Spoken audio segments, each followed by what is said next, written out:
Welcome to the Luna Award Series Tour. I am Bianca Sandoval, and I serve as your chairwoman for the Regional Hispanic Contractors Association.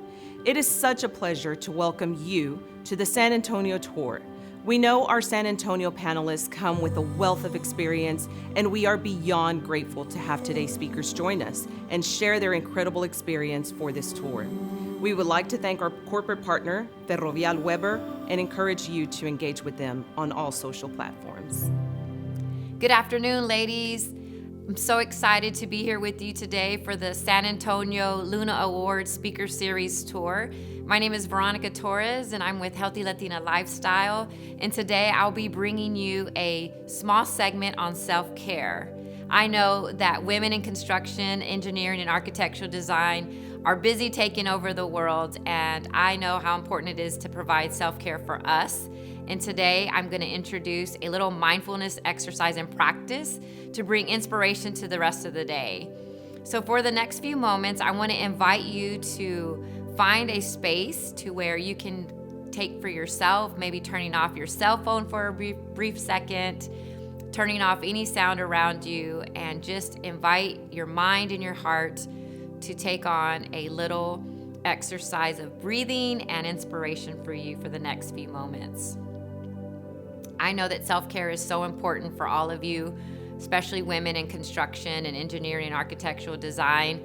So for today, we're gonna focus on how we can breathe, relax, de-stress, and provide some relief to our busy days. I'm gonna invite you to find a seated position wherever you're at.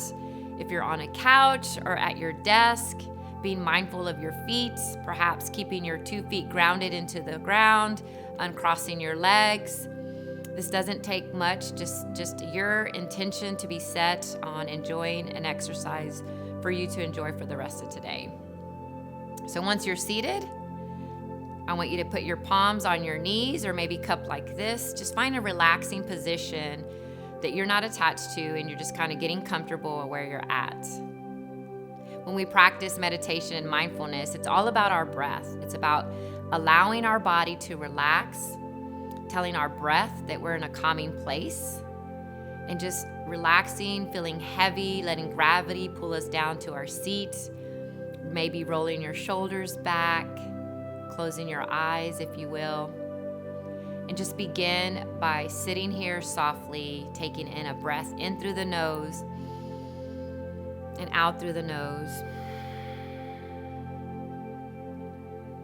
If you do not have your eyes closed, I invite you to have a nice soft gaze right in front of you, and we're going to continue breathing in through the nose and out through the nose.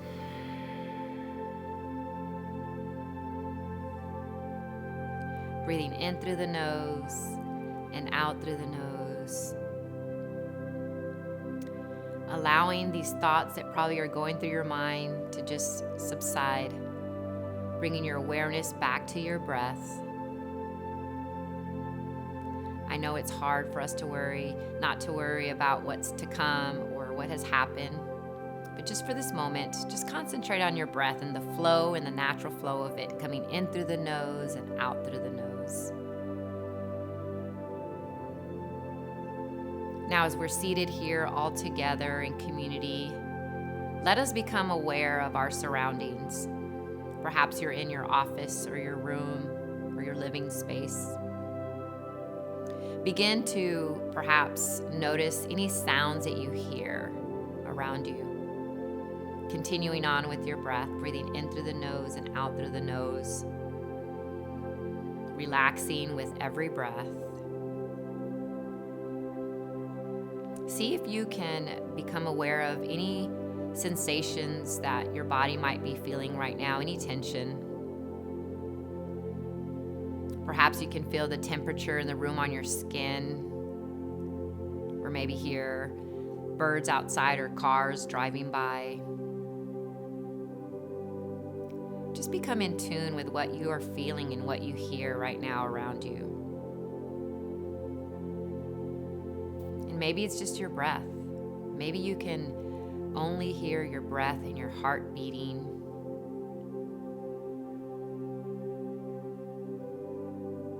Now I want you to bring your awareness to perhaps the sounds that are outside of the room that you're in. Maybe you can hear outside an airplane flying by, or another conversation in the room next door. Really focusing in on awareness and your breath. Breathing in through the nose and out through the nose.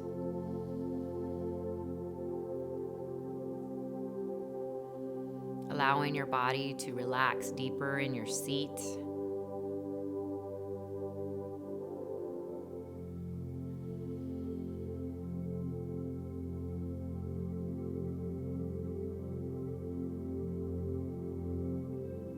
Now I want you to think of the word inspiration. To inspire. What does inspiration mean to you? Is inspiration a conversation? Is it a person or an act of kindness? Just for the next few breaths, I want you to bring to mind moments of inspiration for you.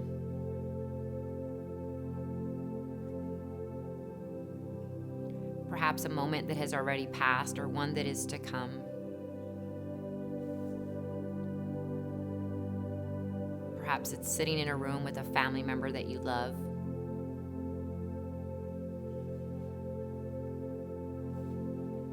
Does it come in a picture, a place, an idea?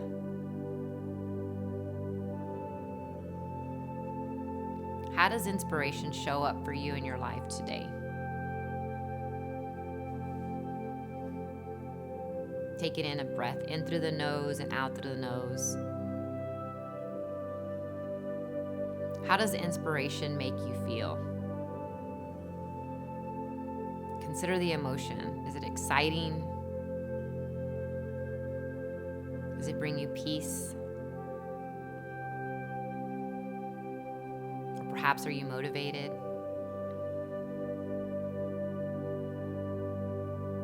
Does inspiration stretch you?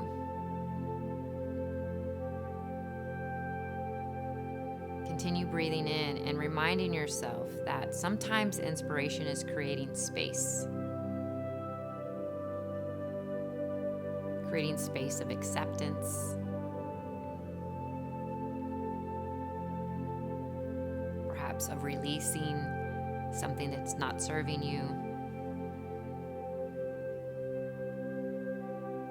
For the next few breaths, just continue on with that inspiration in mind. How does it make you feel?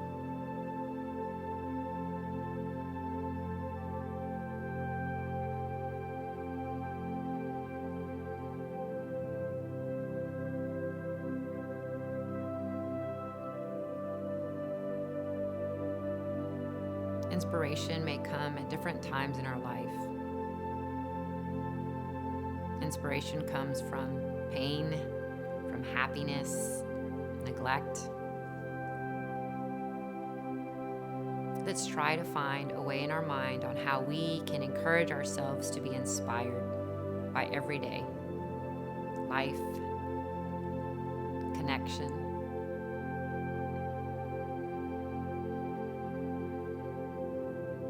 Breathing in through your nose and out through your nose. I want you to begin to now bring to mind a person, someone that inspires you,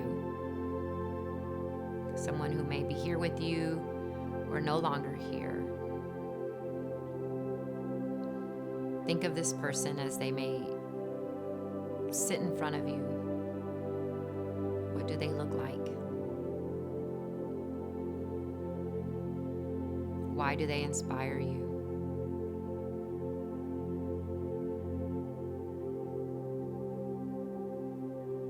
Begin to visualize this person seated in front of you. What would you tell them? How would you articulate your appreciation for their inspiration in your life?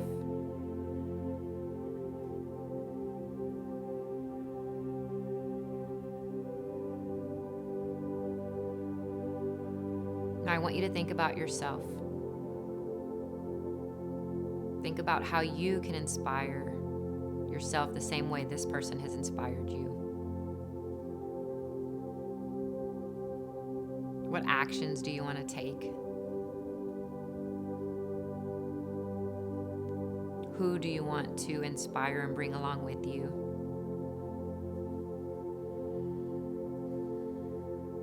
And how do you want to inspire?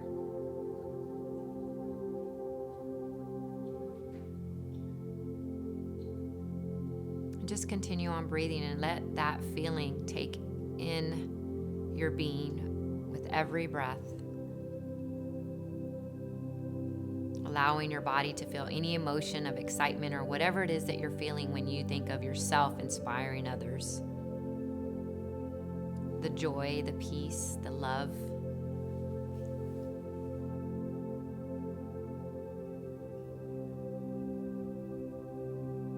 Continuing on with your breath.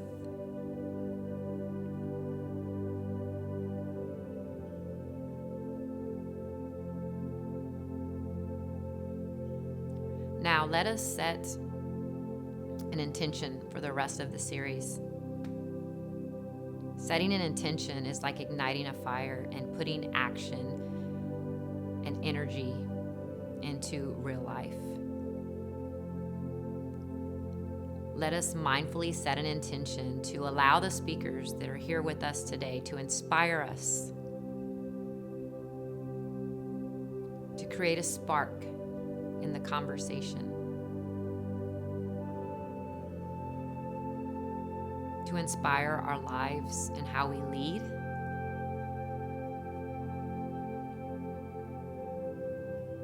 set an intention to accept the responsibility that we take on to inspire.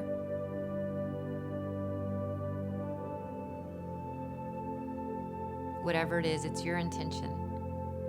You choose how you want to take in your session for today. Continue breathing in through the nose and out through the nose. Allowing yourself to take in all the expression, all the emotion, and all the happiness and joy in the intention that you're setting for today's series.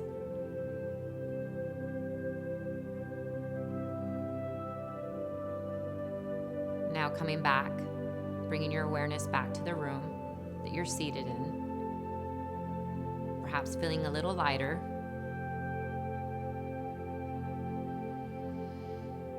Breathing in through the nose and out through the nose, rolling your shoulders back, opening up our heart, opening our mind to receive all this incredible information that these beautiful women have put together in conversation for us. And when you're ready, you can open your eyes, wiggle your fingers and your toes, and take one more breath in together.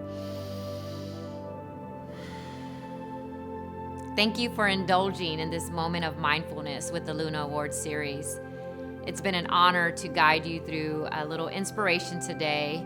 I know that you're going to enjoy the rest of the series. We have incredible speakers ahead. Continue to inspire and be inspired. And thank you to the Luna Awards for organizing this incredible event. Hi everyone, my name is Marina Gonzalez and I'm the President and CEO of the San Antonio Hispanic Chamber of Commerce. On behalf of our chamber, I'd like to welcome the Luna Awards to San Antonio. Here at our chamber, we understand the importance of recognizing the achievements of women across all industries. We truly appreciate the regional Hispanic contractors for highlighting women in construction, engineering, and architecture in our great state. We know how crucial it is to build those bridges and support women on every opportunity that we have.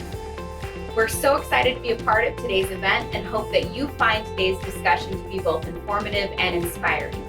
Thank you for this opportunity to say a quick hello and welcome the Luna Awards to our great city. Adelante, San Antonio.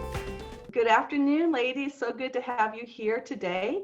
This is Carol Warkacheski. I'm the Chief Vision Officer and founder of the Institute for Leadership in Capital Projects and I'm also a senior architect with the City of San Antonio. And of course, I'm your moderator for this session today. And I wanted to thank RHCA for bringing the three of us together. I think we're going to have a great conversation about building bridges and what does it take, for women in our industry to help support other women and mentor and like your story. And so we're going to get into some of those questions right now. And the first thing I really want to hear about, I'm sure everybody would like to understand a little bit more about your own unique story, your origin story. How is it that you came to where you are today? What were you interested in? It's an interesting industry for women. And so actually, why don't we start with Debbie, and just tell us a little bit more about yourself and where you are today and how you got to where you are. Well, thank you, Carol, and I thank you for this time that you are moderating us. So I'm Debbie Trevino, and my story begins with having small children and working as a supervisor in my custodial business. It was amazing that I started off doing janitorial and being a supervisor, and then I was asked to take over the company. And I was like, whoa, I got to step back from that. So they gave me 2 facilities, and I knew that I wanted to be able to build a foundation for my children, to put them through school, take them to college. And I started working very diligently every night, me and my husband, and cleaning buildings. And before you knew it, we got recommended to another facility, and growing into the janitorial industry, we ended up growing into over 250 buildings within the San Antonio area. We started doing pressure washing, window cleaning, carpet cleaning, doing facility maintenance now. So one of the greatest things was that we listened a lot to what our clients needed, and we found a way to be able to deliver the service to them. But knowing that I had a tremendous opportunity to get into an industry I knew absolutely nothing about. And I say that, and that's not a true statement. I guess being a woman and having to clean a house, I guess I knew all about cleaning, right? So it was really good. So all I did was elaborate on what I knew, cleaning. Yeah, that's great. Of course, you're the president now of your company, Treco Services. And but I'm sure you didn't. I mean, like, how did you get to be president? What was that like? What kind of mentors did you have? How did you help, to help bring you to the position that you're in right now? So, being the supervisor of the company, I was asked by the actual owners if I wanted to take over the company. They all wanted out, and I ended up taking 2 facilities, and it was Treco, Treko at the time. And then I said, okay, give us 2 buildings and see where they go from there, correct? And it was that passion of being able to know that I had an opportunity to take something and just build and grow on it. So I ended up incorporating Treco into Treco, which is now Treco Services, Inc. And I took the janitorial out of it because when I would go to expos, people knew that I did janitorial, and they knew what I did. So now I said, you know what? I'm going to take Treco Services and I'm going to grow on that. And I did. And so being the president and the CEO is when we ended up acquiring the company, my husband being a very smart man, he said, you know what, I want you to be the president, because he knew my passion for the industry, he knew my passion for business, and he knew that I was going to run. And I remember clearly asking him, are you sure you want me to be the president? Real sweet, nice. You sure? And he said, absolutely. I said, okay, now get out of my way because I'm coming through. And so, I saw that passion, working 24 hours a day sometimes, 7 days a week, raising 3 children, having a living room full of toilet paper, which everybody wished they had today. So, but just knowing that I was given an opportunity with 2 facilities, and now Treco Services has grown into 5 other states. We have been in business for 37 years. We're doing construction now. We're doing facility maintenance. And we have tremendously been able to listen to our clients and really diversify over that, diversify and grow over those industries. Well, that's fantastic. That's so great. And having the support of your husband, and I'm sure the rest of your family and your kids to go out there, go do it. That's awesome. That's great. Yeah. Well, Tanya, let's talk a little bit about your journey. Tanya Reagan with Wildcat Management. And we had a great conversation yesterday too. And well, both of you, you know, I just really enjoyed getting to know you a little bit. And you have a unique perspective, a little bit different slant on our industry. It's amazing how everything comes together though. And so why don't you tell us a little bit more about what you do and how you got to where you are today? Okay, great. So I'm president of Wildcat Management. We are a real estate development, investment company. We also work in some venture capital and in some oil and gas. Our latest project is actually located in downtown Dallas. It is one of the oldest historic buildings in downtown Dallas. And the building on Busy Elm Street was empty for almost 3 decades before Wildcat Management got involved and rehabilitated the landmark. So my background is I grew up in southeastern Minnesota. In a smaller town in the southeastern tip. I actually graduated with 6 people in my graduating class, all women, I might add, all women. And you know, I had this dream of climbing the corporate ladder, going to live in the big city, and you know, that is sort of where I started. I went to the university. It was the first time that I had been to a school that large. And I ultimately, out of college, ended up briefly in Dallas and then in New York City. And, you know, I climbed my way in corporate America. I worked for a corporate turnaround that would hire my company to come in and reorganize, work through crisis management.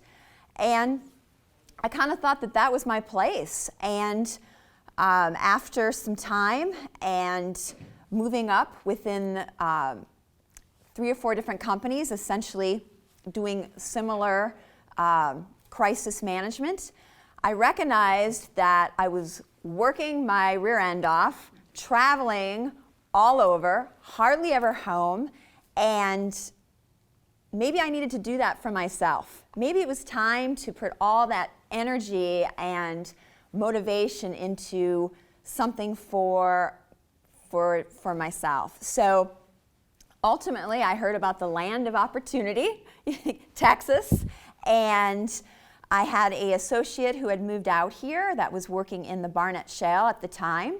They told me about all of the opportunity here in Texas.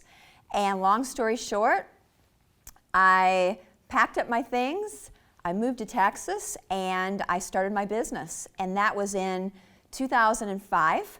And initially, when I got to Texas, I was putting together oil and gas prospects. I was working with title. I was working with landmen. I was out, putting together interest and assembling acreage. And the natural progression from that was to move into real estate.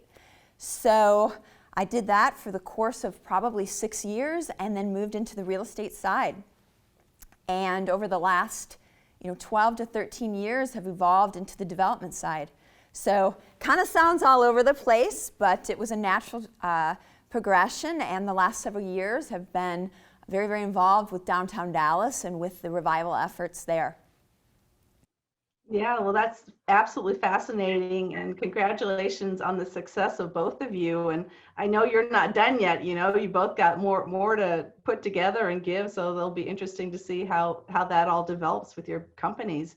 One of the things that I'm looking for, building bridges and looking for, well, what, real estate and kind of cleaning, they're sort of like, wow, where's the connection here? And one of the things I hear though is this passion, and you both have talked about how hard you worked, how hard, I mean, you were dedicated. You knew where you want, you knew kind of where you wanted to go. Maybe not exactly, but you had a passion to move forward, to build yourself, educate yourself, to learn, to, grow, not just to just be, in one little area, but to grow. And so I wanted to dig a little bit more into what do you think it is that has helped to propel you and supported you to achieve what you have achieved so far, and maybe also then what might you need to progress even further in your businesses. Either one of you. Debbie, let's start with you. Okay. I feel that I love what I do. I love my industry. I love knowing that meeting the different people which have become my employees, to be able to teach them and to educate them and let them knowing that they're not just janitors, but even today with COVID today, knowing that there's a total different need for them, and being able to teach them what cleaning is about, disinfecting, sanitizing, making sure that we're touching everything. And it's amazing because being in the industry that I'm in and how much I love it, and being able to touch the lives that I've touched. I've had employees who have even come and said, hey, Ms. Trevino, we would love for you to see if you could help us open up our own business. Absolutely. Because there is so much out there, and there's so much opportunity to be able to be a blessing to other people who have a dream and who have a vision. And it's not just about holding it all into us and saying, well, no, they're going to take one of my buildings. It's about saying, hey, you know what? Give everybody that opportunity. I have 4 children. And so when I look at the seed that I sow into somebody else's lives, I am looking at somebody sowing that same seed into my children's lives. And I'm a firm believer in knowing that you do. Life is a circle, and it's going to make a tremendous circle on how you give and how you give back to the community, how you give back to people. And I see the way that's how my company has grown. Being in business since 1983 and not having no salespeople, I'm it. I do all the business development. So I look at us, how we've grown the business from 2 employees to over 500 employees, word of mouth, staying very faithful to when I say we're going to get it done, we get it done. And that has grown us. And so I am tremendously passionate about being able to even help other. So I'm a mentor for the city of San Antonio, and I mentor other janitorial companies. They couldn't find anyone that wanted to mentor them, and I said, I'll do it. And they're like, you will? I said, absolutely. We have been very successful helping 3 other companies become strong in their industry by leading them and guiding them and giving them the experiences that I went through, the falling down. And I tell them, if you fall, you're not allowed to stay down. You've got to get back up, right? And that's what it's about, and because you want to take a risk as an entrepreneur, well, then don't give up, because you never know when that one opportunity is going to come and that door is going to open up.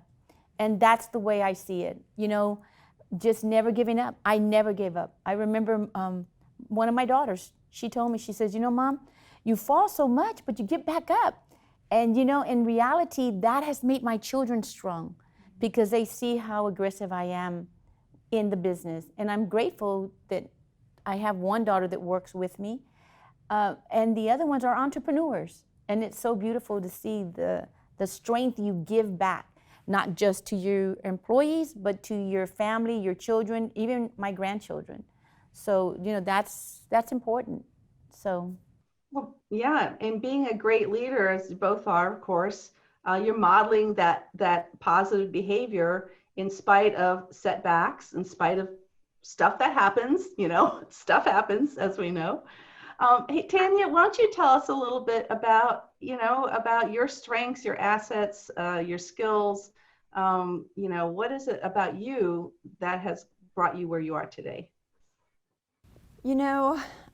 I am a highly motivated person, and I think I've always thought of myself as the ultimate underdog. And, when you're the underdog, there's nowhere to go but straight forward and to make things happen. And, I can have a terrible day or, have something go wrong, and the next day I wake up, I get up, and, I make it happen. And, I think I attribute that to a few things. One, I've always had very, very strong men in my life, right? My father is certainly a big influence, as was my grandfather, and they both always encouraged me. Don't let them put you back. Don't let oh, you want to race snowmobiles? Okay, we're going to sign you up. We're going to put a snowmobile suit on you, and we're going to have you out there racing. Oh, you want to do this? Well, go for it. So, growing up, I never really felt like I was limited. And even, when I graduated and had this idea that I wanted to go to the big city or, go work in corporate America or later start my own business, I've always had the mindset that there's nothing, that you can't do. And as far as where I'm evolving and where I am, where I see myself going from here, I get inspired every day. I get inspired by people in the community. I get inspired by other real estate projects. I get inspired by, throughout COVID, I've seen so many things and so many stories around me. And I think, for me, it's not always the deal or, what's going on at that particular time with that project, but looking at what's happening around me. I'm a very strong community person. I grew up in the church. I was very active in 4-H. I played sports, all very team-orientated environments, very community-orientated. So, something that really keeps me motivated and keeps me encouraged is being very involved in the community. Now, some of my projects, they're not that exciting, right? Oil and gas, venture capital, they're a little on the boring side, but how I stay pumped and I stay motivated is I get involved with my community. I look for projects like the Purse Building that has a incredibly positive impact on the neighborhood, on the businesses around it. I'm very involved with the city, like Debbie. I make a conscious effort to not only give back, but feel like I am participating and making a difference in not only my projects, but the place that I live, that I work, that I play. So, for me, knowing that, I make a very conscious effort to go out of my way to seek people like Debbie, people like Veronica, other people that are around me to keep me encouraged and to keep me inspired to get up every day and essentially hit the pavement. One of the things, and I've written down a number of things that I see you sharing. One of the big things is this, what I call a big circle. So you are, Debbie, you've talked about, you started one place with, cleaning, but now you've diversified, and Tanya, you started off oil and gas, but now real estate, and now, you have a big circle, and not only a big circle in what it is that you do, but also it sounds like with the people that you engage with. And it's not just the community being a big circle, but it's also looking outside and seeing, well, what is out there? What are some opportunities? What are some needs that I can help fulfill?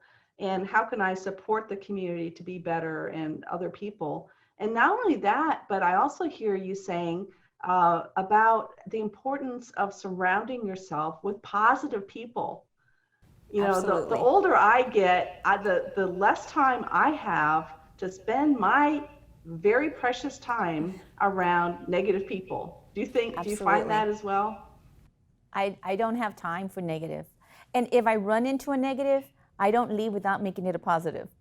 So that's real important to me, and knowing that I can wake up in the morning and know that I'm ready to go. I'm ready to know that I'm going to touch someone's life today. I know when I go to my office, I know they're like, here she comes through that door again. She's too happy again.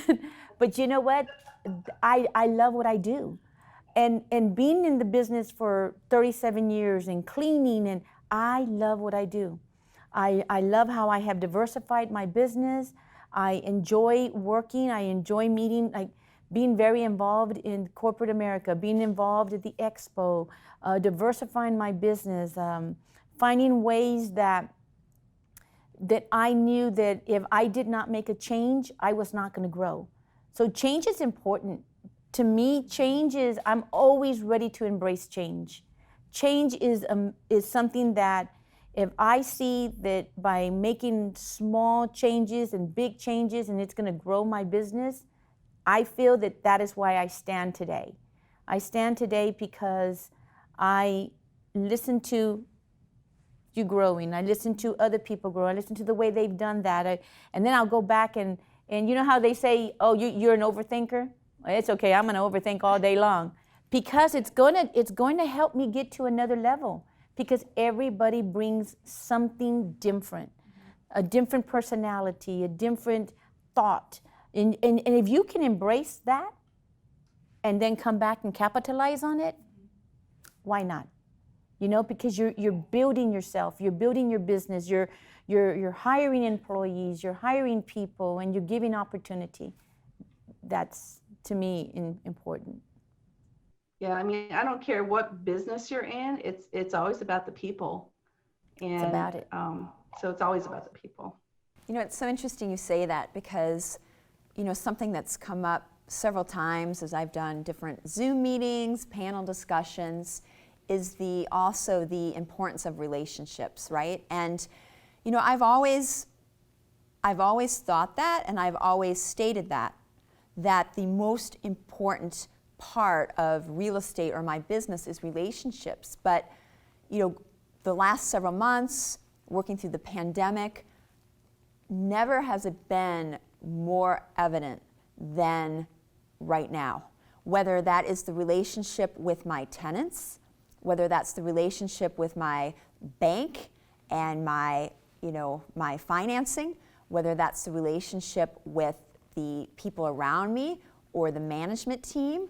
And I would say, you know, over the course, as far as, you know, ways that we develop and we evolve, you know, the last several months has really given me an education even further about the value in those relationships and how important it is to, you know, to nurture those relationships. And, you know, kind of going back to the inspiration and Debbie's comments about, you know, her team and when she walks in about being positive and keeping everyone energized, you know, going through the last several months and seeing some of the businesses struggle, see small businesses struggle, you know, watching these businesses come together, watching women come together, you know, has been incredibly encouraging. So, you know, even with personally with my business where, you know, maybe some things haven't went as planned, maybe projects I certainly thought I was going to be a lot further along, you know, getting a little bored with some things that I thought that was going to be over with, and I'm still involved, you know, but the shining light is, you know, the level of camaraderie and encouragement, I think has really, you know, helped me evolve and helped me pivot to a sense of acceptance too, of, hey, it's okay, this is where I am right now, and we're gonna shift, and this is where I wanna be 6 months from now, a year from now, and this is where I wanna go. So So do you think that, I mean, this COVID, the pandemic, it's been extremely stressful, on a lot of people. And I think particularly for women that have families and kids, and they're trying to balance, the stay at home, help the child learn, and trying to get their businesses done. And I mean, we all need so much support right now. And I'm just wondering, do you all have some ideas about how we might be able to really support women, professional women, during this time? I mean, unfortunately, this could be a time that's not very good for women if they're climbing the ladder, so to speak, right? And then all of a sudden, boom, this thing happens, and they get knocked down. So I bet there's some things, some ideas that you might have to help us all support each other. Well, I have some strong opinions on this. I know when we spoke the other day, I voiced some of them. I think that the pandemic has been very, very hard on women. I mean, granted, it's been hard on everybody, right? But I think it's been especially a setback for women and for minorities. And on one hand, we have this, monumental occasion where we have a female vice president. I mean, how crazy is that, right? What a wonderful, glass-breaking event. And then on the other side, I'm surrounded by my peers, and I'm talking with some of my, female counterparts who I know have worked so hard to claw their way, if there's no other better term, claw their way to, the table, only to be,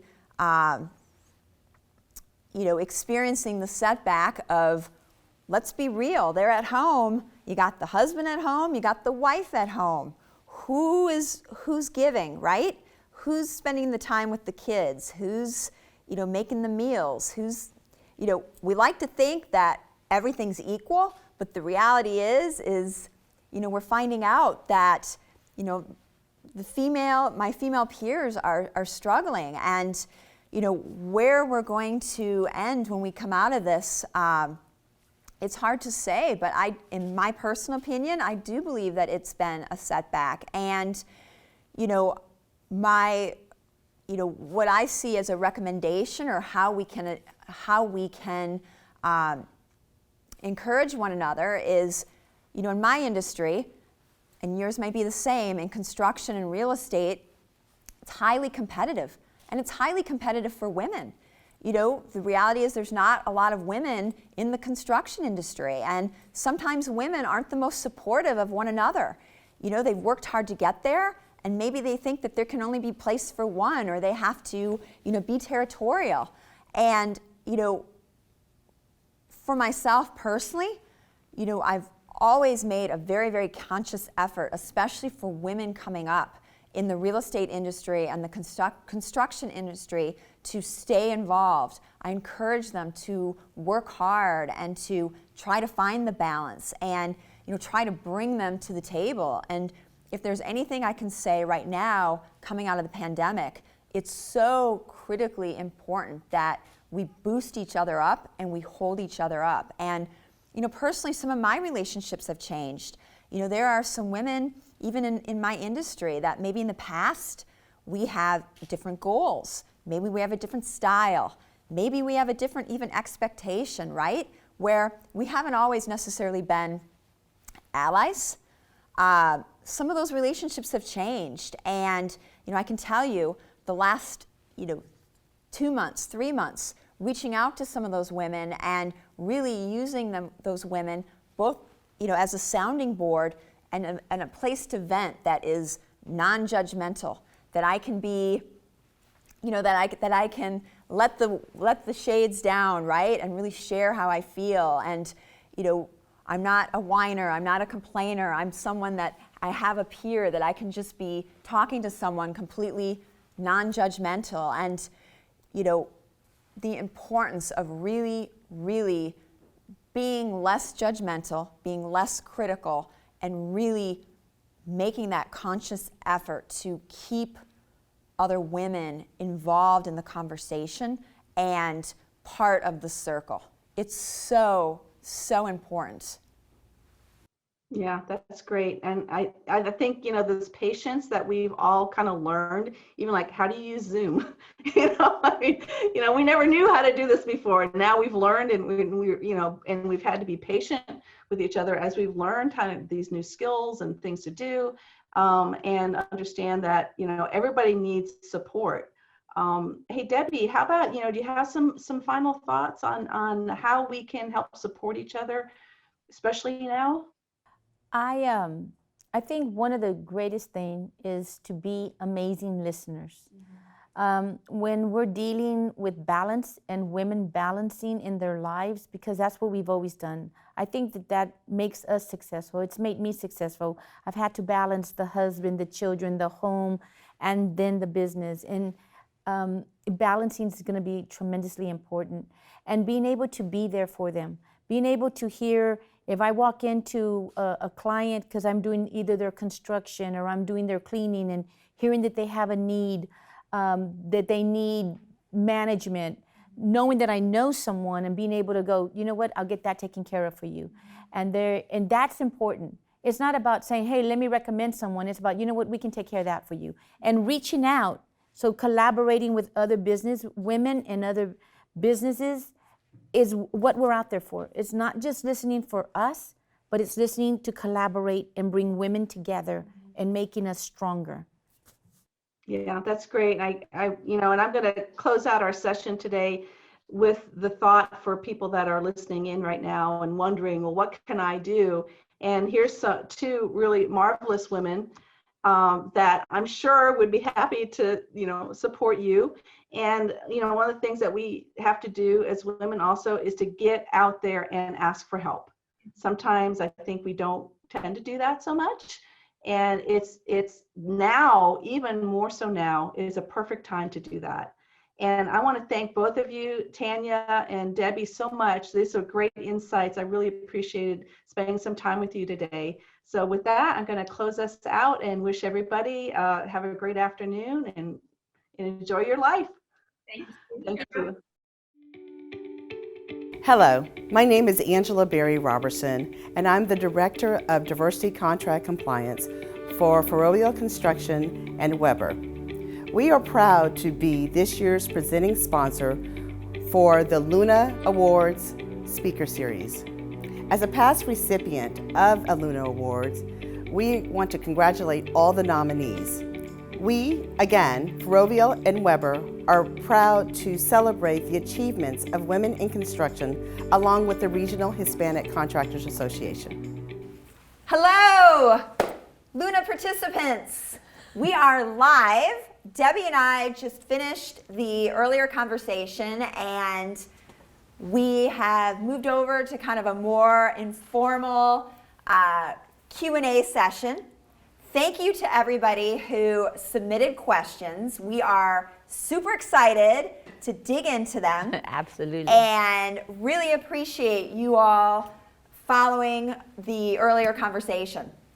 So we're going to start out kind of going back and forth with answering the questions. Be sure to go below and continue asking questions. As we're going through, we'll continue to respond, we'll continue to answer. So keep the questions coming. So are you ready? We're ready. Ooh, here we go. Okay. First question for Debbie from the audience. Are you ready? I'm ready. Let's go. When did you first learn about collaboration with other women in your industry? Good question. Good question. Very, very good question. I've learned doing collaboration with other women based probably about maybe 15 years ago. When I was getting into government contracting and looking at the opportunities that were out there, not just for me as a woman, but for other women. And then knowing that there was a lot of corporate accounts that if I didn't have the certification as a woman, then I needed to find someone that had it until I could get that certification. So don't allow yourself to not go after opportunities, because there's other women out there that might have that certification you might need at the moment, But while you're getting it, you can still team with them, you can still partner with them, and you can still go after opportunities together. Absolutely. And, especially with, both of us working in such a male-dominated industry, we need to look out for other women.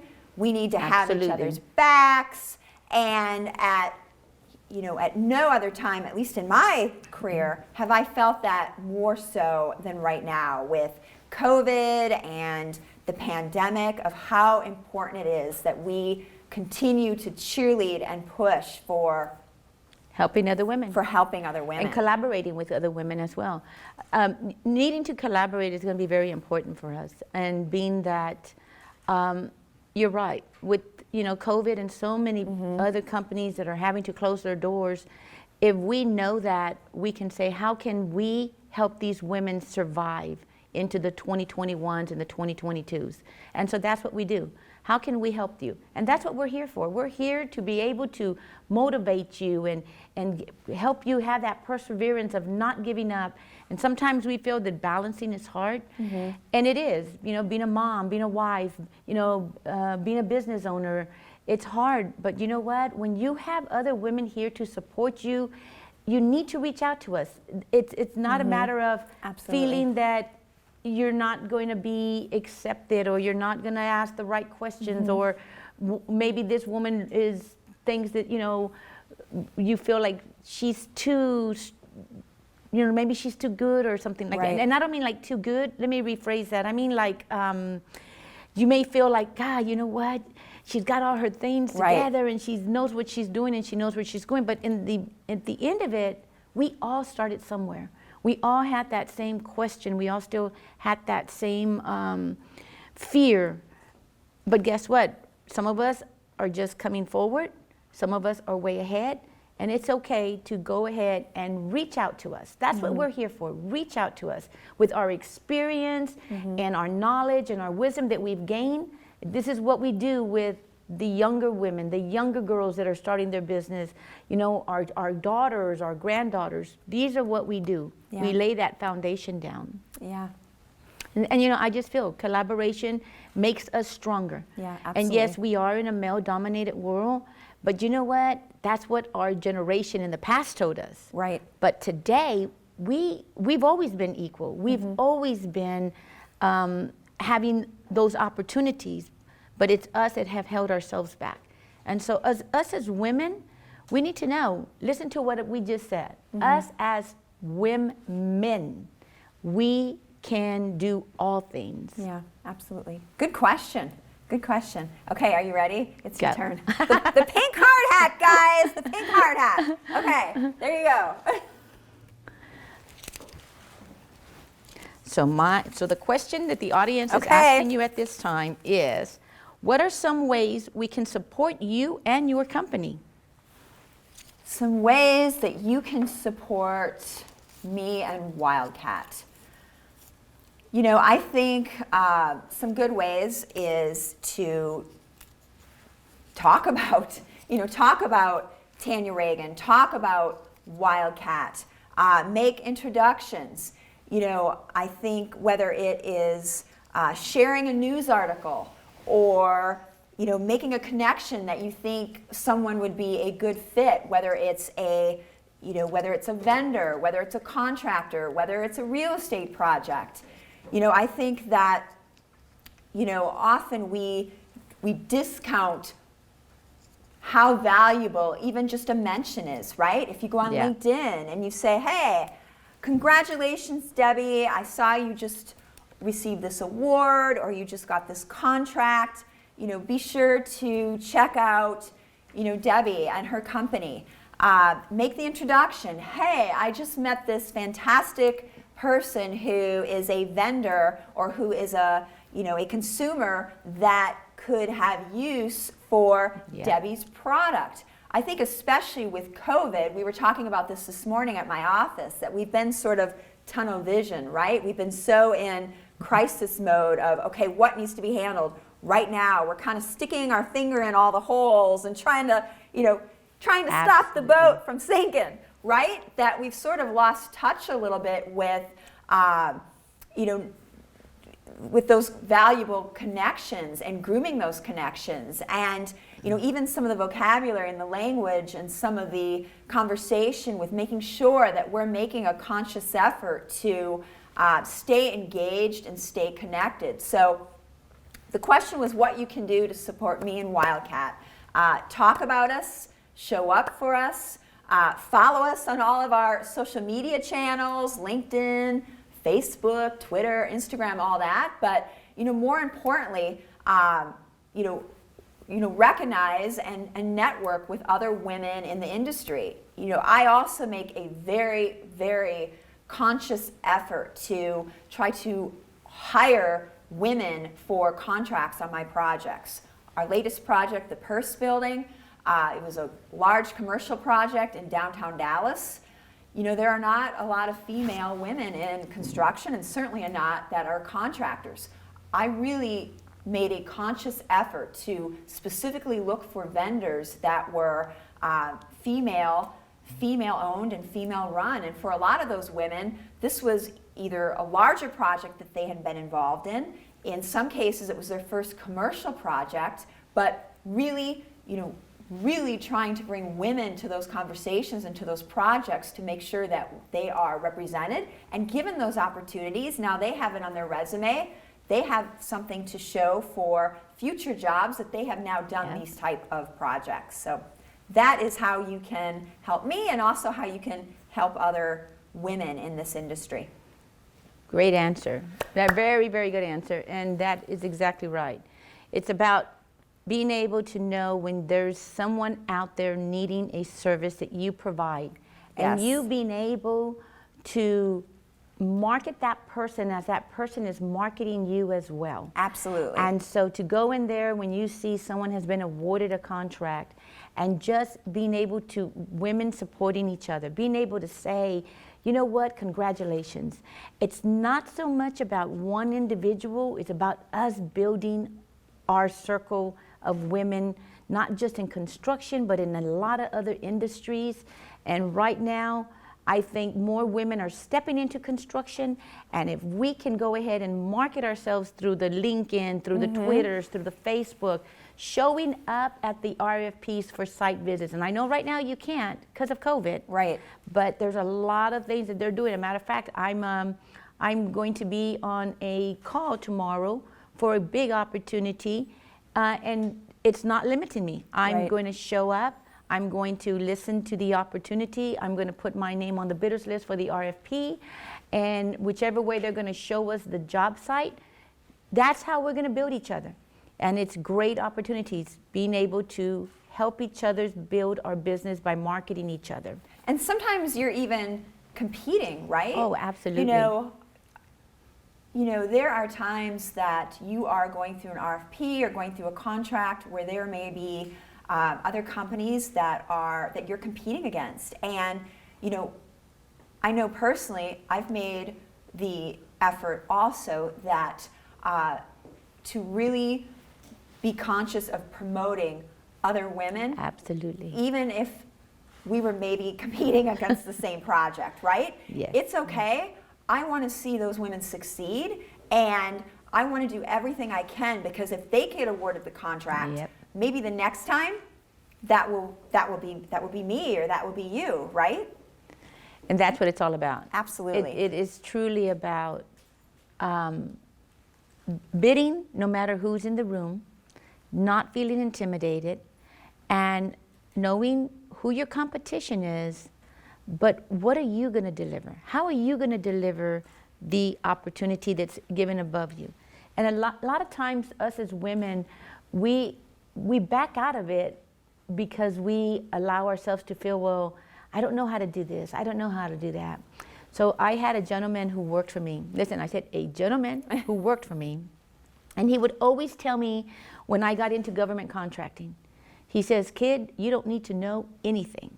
You hire people that know. Yeah. And that has built my business. Did we start off in construction?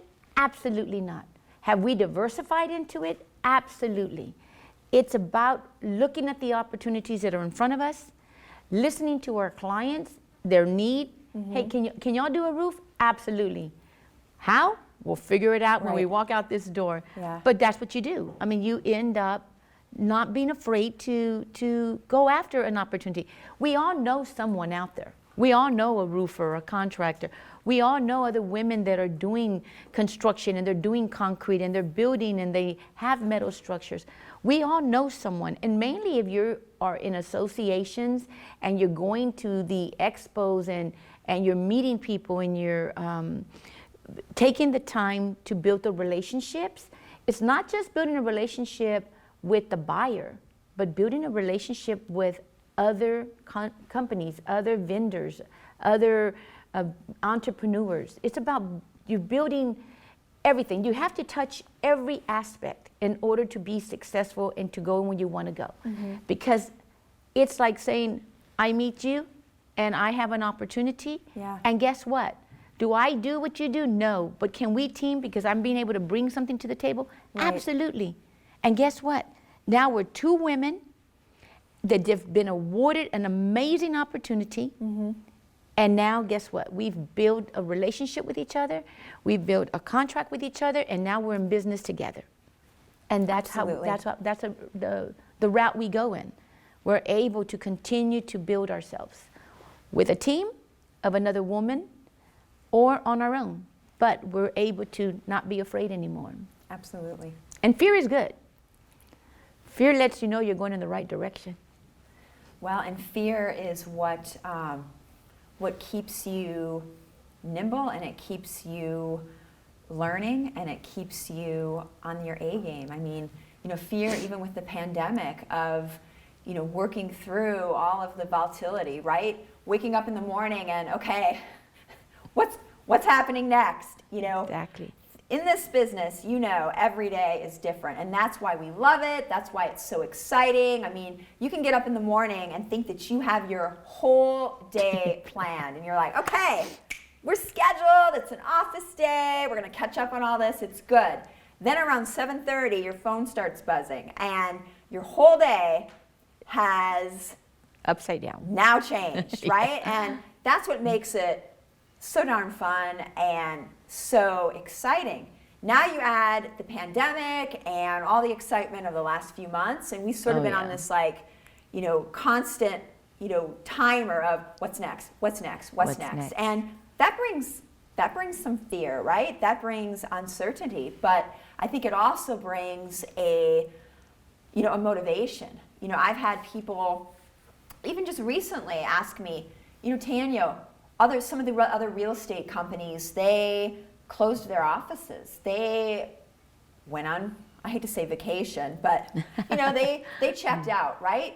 They maybe furloughed their employees. They sent people home and they locked things down until 2021 or just to conserve. And I get it. And those are things over the course of the last 9 months, that I have thought through. Do I need to take a pause? Do I need to, close some of my projects temporarily? I'm in the middle of this project that I think I see the finish line, right? It's like so close, I'm almost done, I'm moving on to the next project. COVID hits, and I thought I was on mile, 25, but now I'm back to mile 12. So, surprise. But, what I decided was, in order for me to stay motivated, in order for me to stay on track, for me to keep my A game, I'm all in. And that's my personality. That's the way I approach my business. I'm all in. So I didn't close my office. I continued with whatever I could with some of my projects. Some of those that I paused, we started doing tours virtually. We started, handling some of our marketing a little differently, but we put everything on a holding pattern. And my feeling is going into 2021, we haven't lost our momentum. We've still got our pace, we've still got our energy in the office. So when things come online next year, it's a go. Versus, had we paused, I'm concerned whether we would still have our mojo or have our momentum. So going back to the fear, fear is what keeps us motivated to keep going, right? Yeah, sometimes fear will handicap us as women, but it has to be something very temporary. It has to be like a 1-minute thing. And then you've got to find that inner energy in your spirit and in your soul to be able to know, you know what? Okay, I'm done. I've got to go after this. I've got to try this. And you know, so yes, I'm in the cleaning industry, so you know, COVID has been it's very busy for us right now. But not just busy in that industry, but so the other thing that I've been working on, and this goes for every woman that's out there, I've been getting on corporate portals that I've wanted to do business with and getting my company certified with them. I've been on Zoom meetings with different women associations, being able to see what they're offering out there, going through different classes, leadership classes, marketing classes.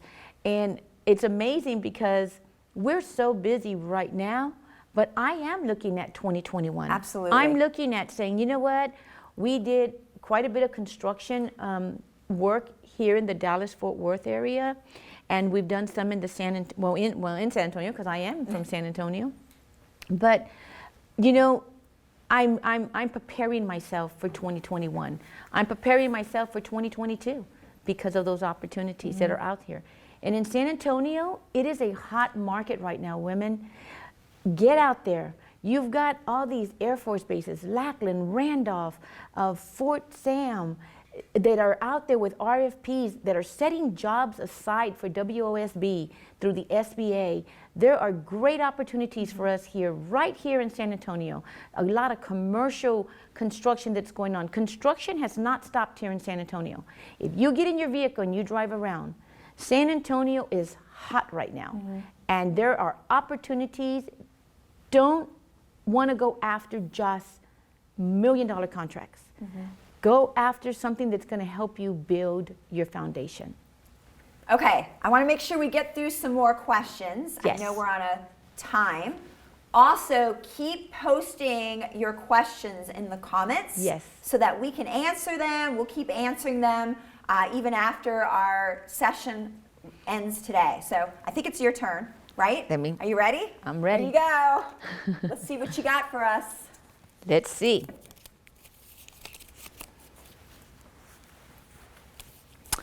What advice would you give other women who are in a male-dominant field and need to expand their network? What advice would I give other women? Oh, so that question's for me. Okay. Yes. What advice would I give other women who are in a male-dominated field and want to expand their worth? Well, for one, I would say you have to have confidence in yourself and not listen too much to all the chatter around you. I think for women, you know, we can get very pulled in, especially when there's not a lot of other women in that space of negative talk, right? You're sort of in uncharted territory, and you know, when you go to these meetings, maybe you're the only woman, or maybe you're bidding on a contract and you're the only woman. You know, you really have to not care what other people think, I guess. It kind of ends up you like know, that. if there's one piece of advice, especially that my father always gave me, it was don't listen to other people, follow your own gut, follow your own intuition, and if you hold yourself to everybody else's standard or everybody else's critique of you, you hold yourself back from where you're trying to go. So the advice that I would have for women that are trying to get into a male-dominated industry is, one, look for other women, you know, people like, you know, Debbie, to ask questions, to mentor. I would also say show up for things. You know, one of my favorite sayings is the most important thing you can do is show up. And, you know, I started making that statement probably 15 years ago, and it's still one of my favorite statements because I really believe that 80% is showing up. And, you know, in today's in today's world, we're all so busy, right? We have families, we commute, we have a lot of responsibilities, and all of a sudden, the more successful you get, you have less and less and less and less and less time, trying to prioritize time, but not discounting and not forgetting the important pieces of showing up, whether that's a networking event, whether it's things like the Luna Awards, whether it's things like organizations like the Regional Hispanic Contractors Association, whether it's industry-related events.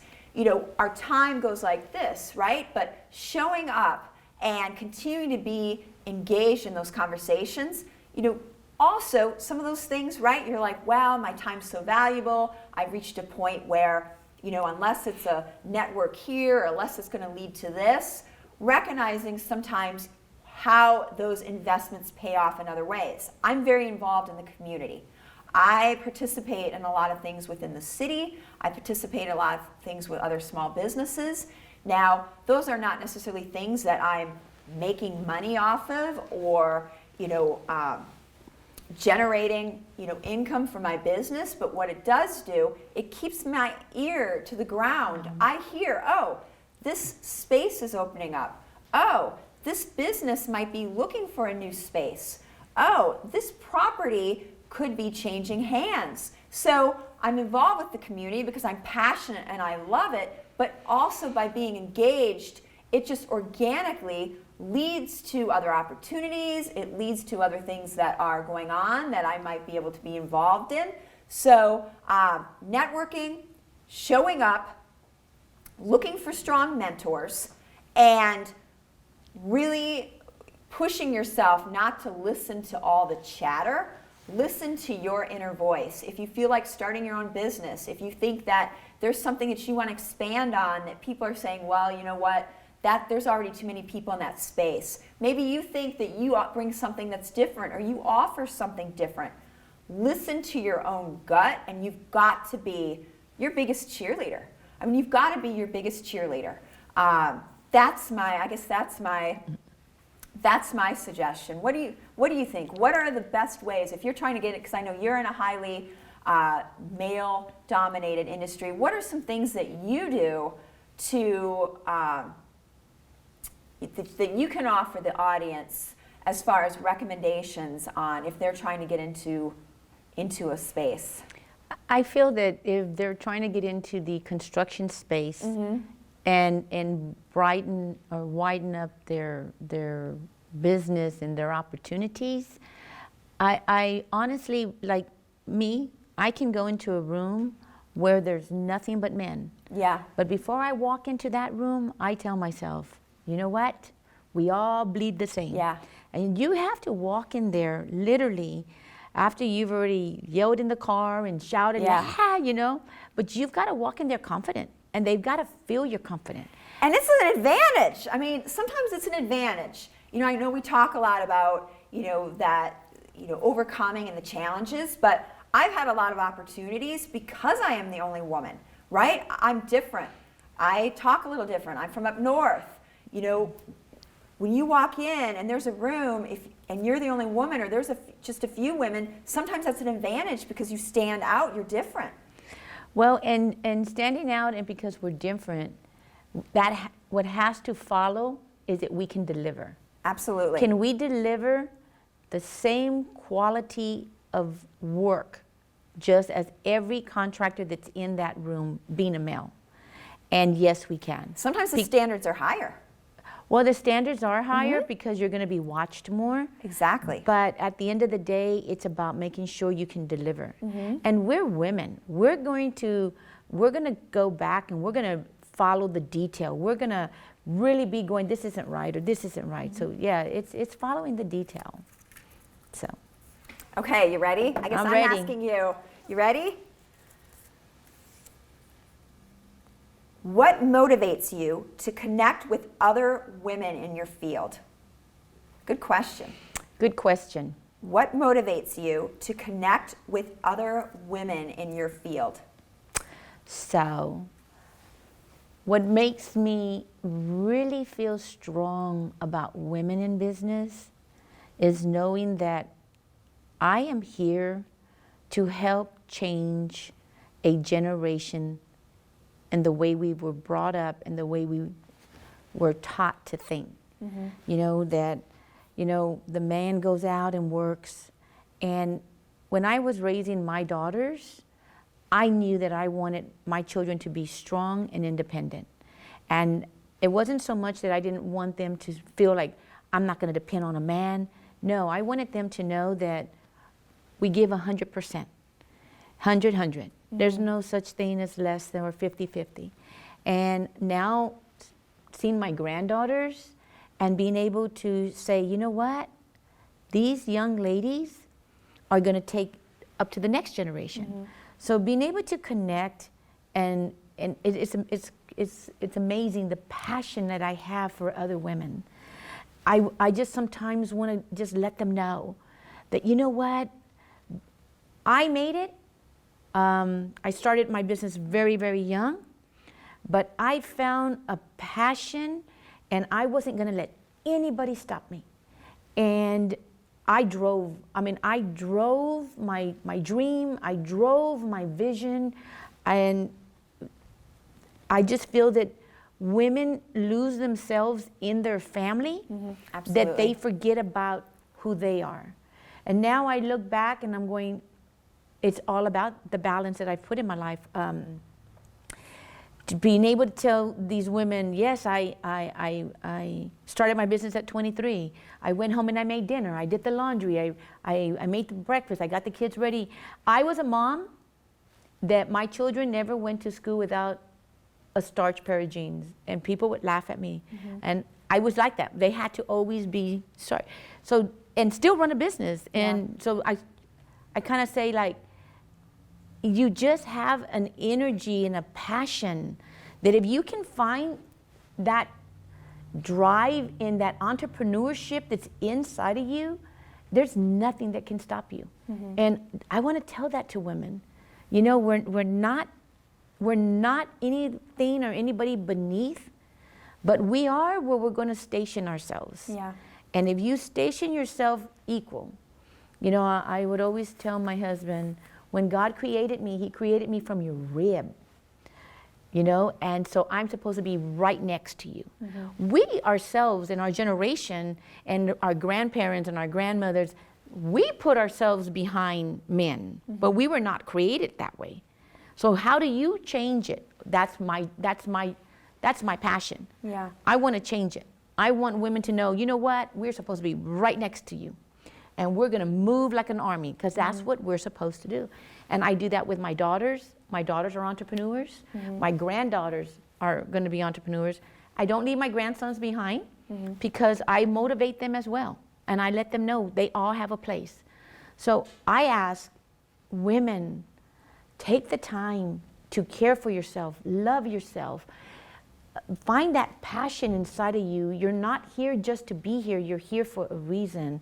And if you can deep look into your spirit and your soul and go, what do I want?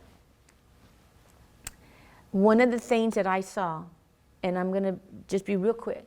When my last child drove off, I really looked at that really hard.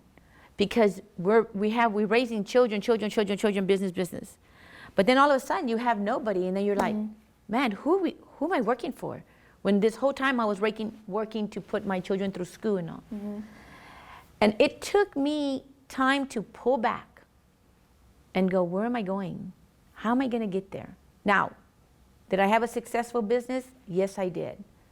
But now all of a sudden, I was still a mom, but now I was a mom with no children at home. And so you have to find out who you are, but don't wait.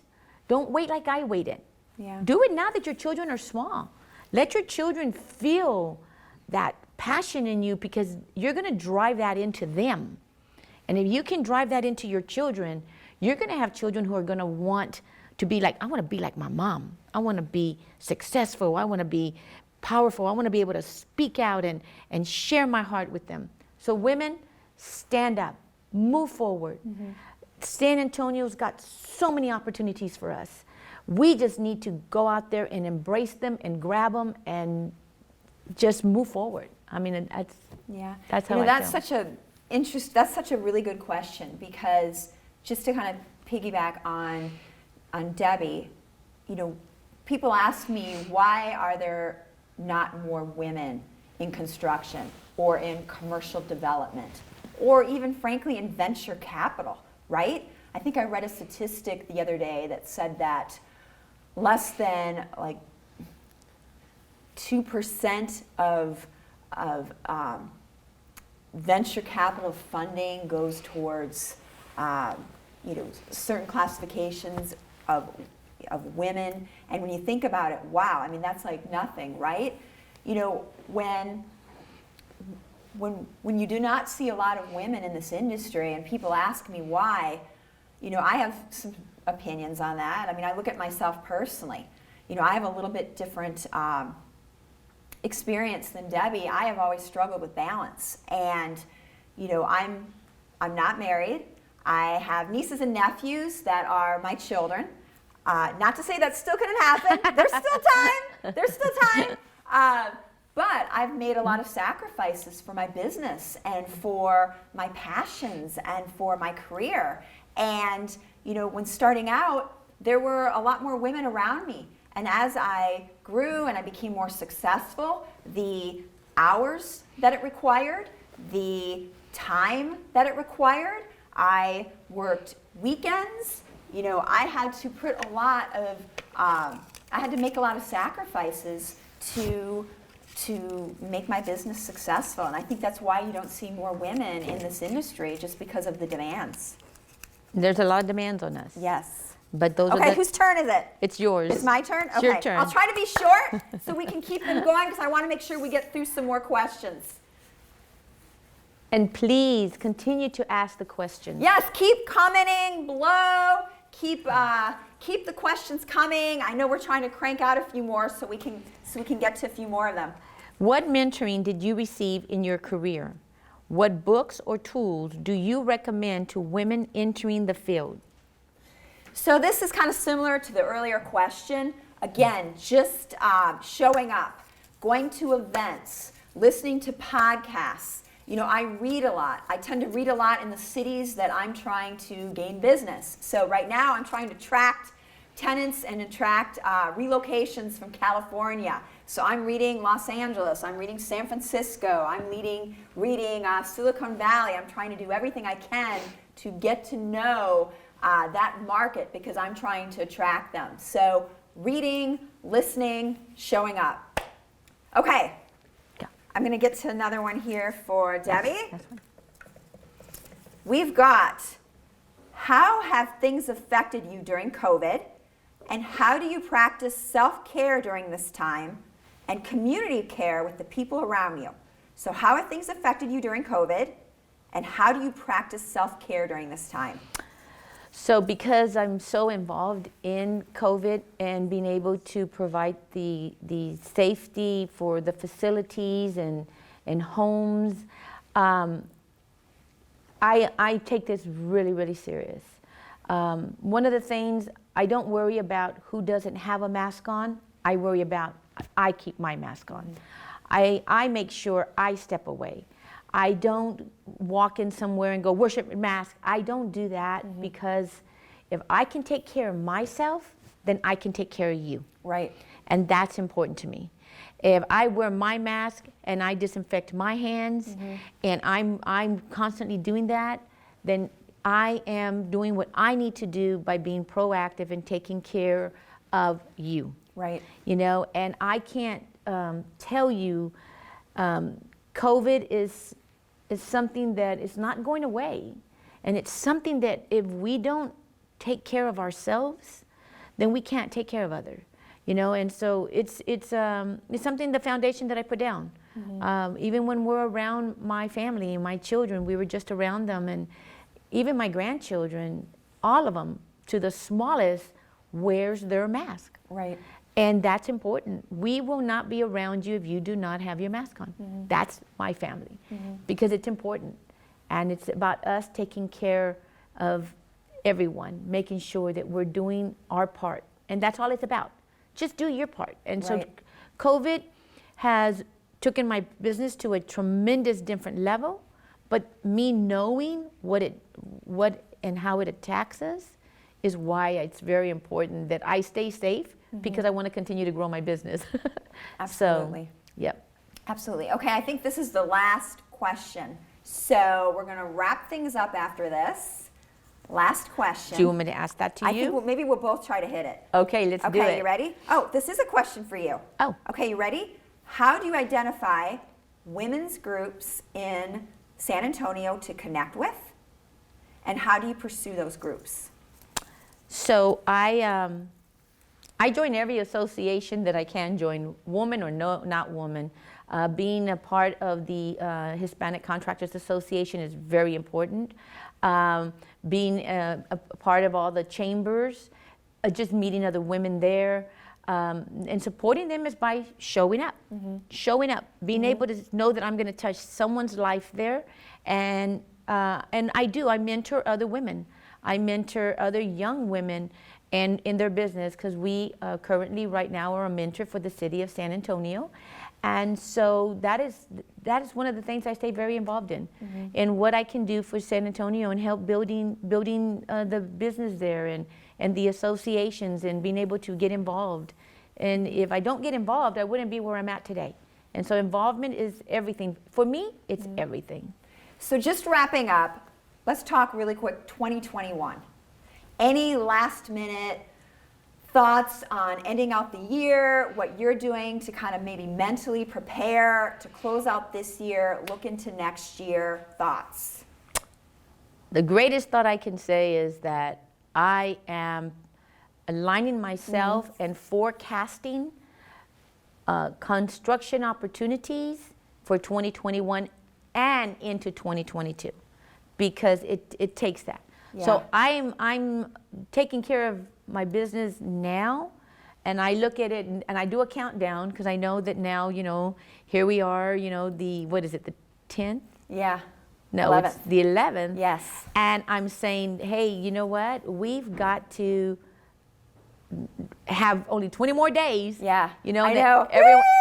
Everyone goes. Countdown! Well, here comes Christmas. I'm like, well, I'm still thinking. Yeah. And I'm still making sure that I'm setting the foundation and preparing myself to move into 2021. Yeah. So I'm literally right now putting a plan and go in place, and having that plan to be able to say, this is where I'm going to hit the ground running on January the 2nd. It's like I'm ready to charge. Yeah, I'm with you. I mean, I am so excited for 2021. It's like, okay, it's almost like a do-over, right? In my business, from Thanksgiving through January is usually very, very quiet. February comes and it's just like, okay, things are back in business. And last February, we were rocking, we were rolling. I mean, things could not have been better.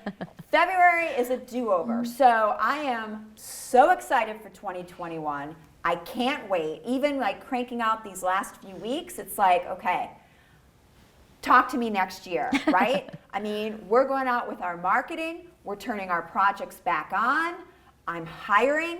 I'm ramping back up. And come February 1, it's pedal to the metal. Yep. And we are off. So, learned a lot the last few months, but I am still incredibly optimistic. I feel so thankful that we are in the state of Texas. When I look at things that are happening across the country, I feel so fortunate that we are here, and I'm high on Texas, I'm high on the industry, and we're moving forward.